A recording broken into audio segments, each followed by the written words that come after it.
संग्राम शुरू हो गया है। रामपुर जैसे समाजवादी पार्टी के सबसे मजबूत गढ़ में समाजवादी पार्टी की हार से सवाल उठने लगे हैं। सियासी दल चुनाव परिणाम को समाजवादी पार्टी और बीजेपी की मिली भगत बता रहे हैं।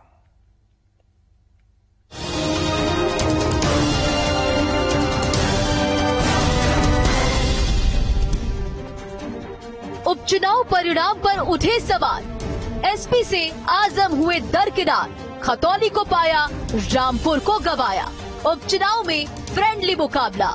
यूपी उपचुनाव में 2-1 से एसपी की जीत और रामपुर जैसे मजबूत गढ़ में बीजेपी की सेंधमारी से जहां दोनों दलों के नेता कार्यकर्ता अपने अपने अंदाज में जीत का जश्न मनाने में लगे हैं, वहीं रामपुर में एसपी की करारी हार और मैनपुरी में ऐतिहासिक जीत सियासी दलों की समझ से परे है। अब उपचुनाव परिणाम को लेकर सवाल उठने लगे। आखिर क्या रामपुर की सीट पर खेला हुआ?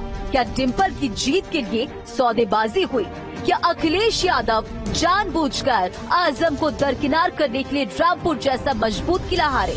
क्या इस चुनाव में प्रशासन केवल बहाना था, असल में आजम पर ही निशाना था? ये ऐसे सवाल हैं जो रामपुर में बीजेपी की जीत और खतौली में एसपी की विजय के बाद उठने लगे हैं। ट्वीट के जरिए सियासी दल निशाना साधने में लगे हैं। उपचुनाव परिणाम को लेकर इस सियासी ट्वीट से यूपी में सियासी पारा चढ़ गया है।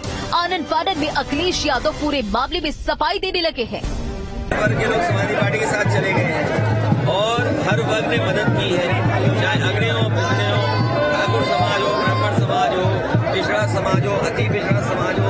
हमारा लक्ष्य ये है कि भारतीय जनता पार्टी उत्तर प्रदेश से कैसे हटे, क्योंकि उत्तर प्रदेश से ही ये दिल्ली का रास्ता इनको मिला था। उत्तर प्रदेश की जनता ही इन्हें रोकेगी। समाजवादी पार्टी और आदरणीय आजम खान साहब कभी चुनाव नहीं हारना चाहेंगे। केवल ये ट्वीट नहीं, बल्कि इससे कुछ दिन पहले रामपुर में एसपी की हार पर AIMIM प्रवक्ता मोहम्मद फरहान ने अखिलेश यादव पर निशाना साधा था। समाजवादी पार्टी और अखिलेश यादव ने भारतीय जनता पार्टी से फिदिया करने का काम किया, मतलब एक्सचेंज कर लिया। उन्होंने रामपुर सीट भारतीय जनता पार्टी को दे करके और भारतीय जनता पार्टी से मैनपुरी सीट को लेने का काम किया है। रामपुर में आजम खान या आजम खान के परिवार की या उनके नेताओं की सुध लेने के लिए कोई नहीं गया।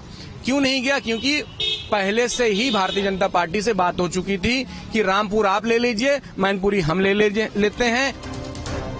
मैनपुरी और रामपुर शुरू से ही समाजवादी पार्टी का गढ़ रहा है।